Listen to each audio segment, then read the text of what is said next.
Do you remember when YouTube was bland and nice like this? We're just using a toilet. Do you remember when the most extreme thing that could happen was like this? How lovely it was, wasn't it? Wouldn't it be nice to wrap up in a nice nostalgia blanket and forget everything about the current state of affairs and the sad, horrid, passing reality of the only content you get now is either corporate Uber slop or it's this.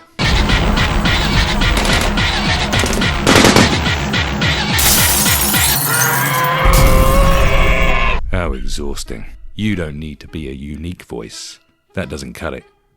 What you need to be is extreme as hell. The most extreme, obnoxious, disrespectful, low-vibrational, borderline criminal content on planet Earth. Fighting, drug-taking, cussing out women, being racist, shooting guns with rappers, car park donuts and Bugattis. People no longer get engaged by the mild things. Mild doesn't create attention in a polarized reward system. There's millions of voices competing for attention, and the ones that win our attention know that they have to be shocking, like the news. Fear, desire, outrage. That's what we want. Old content was more like drinking a chamomile tea with the occasional coffee break for a nice kick of adrenaline. The old days got us used to a mild kind of content with a sprinkle of controversy. But as the controversy would always spike interest a little more, and the algorithm monster shifts and shifts us with it. Today's content is a pipe of crack, sprinkled with meth, sprinkled with more crack, sprinkled with more meth, with an overdosing shot of adrenaline pumped into your groin for good measure. And since audiences only get this type of content, and this content is meth and crack, it's pretty hard to wean people off it. Now people consuming content are all crack and meth heads. They're in need of more extreme highs just to maintain a normal baseline. The last time a kick streamer booted a homeless guy in the head rapidly feels as tame as Zoella talking about her hair straightening tips. You need bigger, badder, more aggressive shit. You need a kick streamer to kick the homeless man's head off and then eat it. The content creation game is now like the Chicago way. The Chicago way? Yes, the Chicago way. He pulls a knife, you pull a gun. He sends one of yours to the hospital, you send one of his to the morgue. That's the Chicago way. But actually, it's closer to the modern equivalent, the Mexico way. The Mexico way? Yes, the Mexico way goes, you kill my friend. Now I will kill your entire family.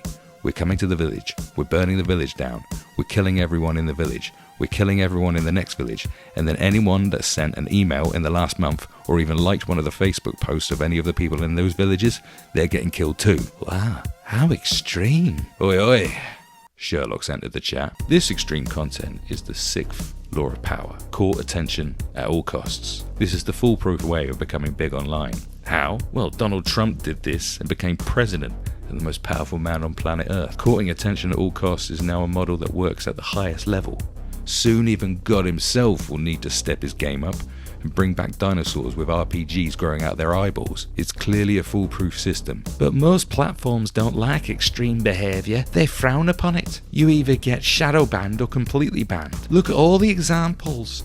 Andrew Tate's banned. Sneaky Sneeko got banned. Vitaly got banned. Shut up, simpleton. Yes, they are banned, but they're not really banned. You won't find a Tate or a Sneaky, or even a Kanye West account on most mainstream platforms. They've been booted out of Nice Boy School. But guess what? They've all just gone over to Naughty School, X, Rumble, Kick, BitChute, if you're a proper degenerate. And these places don't just tolerate them, they welcome them with open arms and a big fat payout, and a little kissy on the cheek. Mwah. In fact, nowadays, some of these lot don't even bother starting on a mainstream platform anymore. Why would they? The fear of getting banned, losing your sponsors, your course money, your donations, doesn't exist if you just go straight to Naughty School in the first place. Skip that middleman. Don't bother going to Nice Boy School. But here's the curious bit.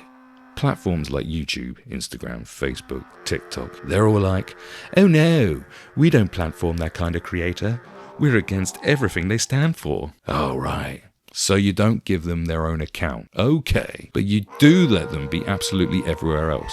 HMS Instagrammy, Sneaky, Vitaly, those look maxes with faces resembling Play-Doh experiments. You'll find them on podcasts. You'll find them on clips. You'll find them on reaction channels, commentary channels, TikToks, Reels, Shorts, all over your feed like a cosmic rash from a dodgy Bangkok massage parlor. They don't platform the creator directly. They platform them by proxy, and they profit from it. A Tate goes on a podcast, starts ranting about the Matrix. You really think that there aren't ads running on that video? You really think that channel's worried about getting banned? No.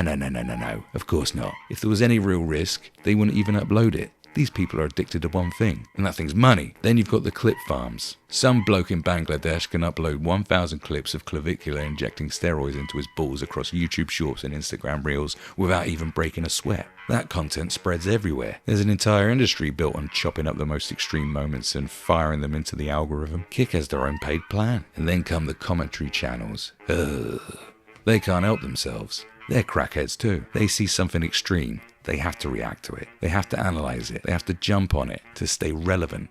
It's too irresistible. They got a swimming pool to maintain and donations to make to OnlyFans girls. So now you've got a full loop. One idiot does something extreme. It gets clipped. It gets spread. People react. Everyone gets paid.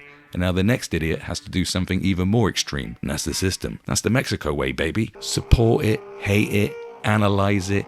Doesn't matter. All attention. Everyone gets paid.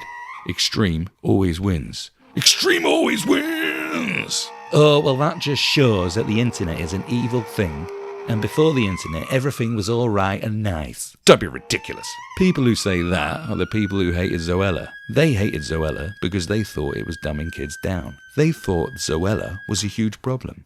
Fucking Zoella. Sat there talking about a trip to Zara. Oh my God, makes Andrew Tate look like Mother Teresa. Wasn't Mother Teresa evil? Oh yeah, she was a poisonous dwarf. Anyway, the point is, they like to blame the internet for everything. Bullying, incels, terrorism, drugs, the bubonic plague, the Salem witch trials. Yet this kind of extreme rage baiting didn't come from the internet. The internet merely scaled it and dialed it up to 1,000. Celebrities have been doing this for time. Just look back to some of the OGs of rage baiting. And the top OG of rage baiting in particular would be, in the UK at least, I suppose, Katie Hopkins. Katie Hopkins, if you forget, is just another reality TV celebrity, like Jade Goody. She was on The Apprentice. That's how she got her start. She didn't care for business no more after doing The Apprentice. She noticed something. Being a celebrity was actually more lucrative than being an apprentice to a wrinkled old walnut from Hackney. She worked out she could simply go on This Morning and say outrageous things like, "Oh, I can't stand people who name their kids after places. Oh, and don't get me started with the name Tyler. Tyler? What the fuck is all that about? That's the name of a cunt." People couldn't get enough of Raging Hopkins. They loved hating her. The newspapers, all other media outlets, you, your gran, everybody wanted a piece of the rage bait money. It was the only thing to talk about. Every time she opened her mouth and said something that pissed people off, all eyes were on her, and she just grew and grew and grew. That's courting attention, by the way. And like Madonna, she pivoted and reinvented herself, and now she's basically the female Tommy Robinson. And she's done this for about 20 years, with success. Deplatforming Hopkins just makes her stronger. This is it. The people on Big Brother who became big stars, they made people angry. Pissing people off and being a pantomime villain is the only way to go. 50 Cent even does this, and he's still doing this, and he's now a respected TV mogul, but he still uses the same tactics, being absolutely rotten to people and crushing their dreams. Outrage, outrage, outrage. This is nothing new. This is nothing to blame on the internet. This is just how it is. What did you think Jerry Springer was all about exactly? Social commentary. Let's bring on the KKK because we want to hear their side of the story. No, numbnuts. Bring on the KKK so we can all get angry and throw bottles of 2020 at the TV. Chill. I know, right? Wow. How extreme of me. So where do we go from here? Straight into hell? Hopefully. But most likely the pendulum will swing in 10 years and we'll look back and say, do you remember Kick? I mean, the 2000s were quite extreme.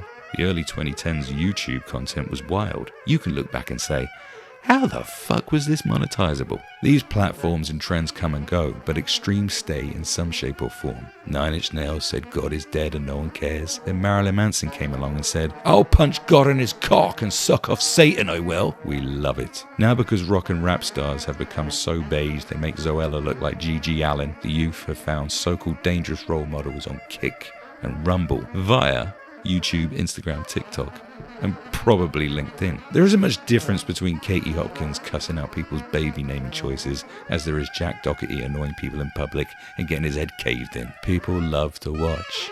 You love to look at accidents in the street. You love to look at people fighting. We don't really want celebrities to be relatable and down to earth. Fuck that. We want to either live through them on their yachts with their birds or fucking hate them. Whatever makes our pitiful little boring lives more manageable. And whatever suits our bank account. Because we see naughty people and we think, ha! I'm not like that. Platforms are just places. People will always be people, but may change places. How'd you like that? People love to watch the bad guy get some. Tony Montana was right. If we didn't have naughty people and extremes to look at, we might think very badly about ourselves. Boo-hoo. Now buy my merch.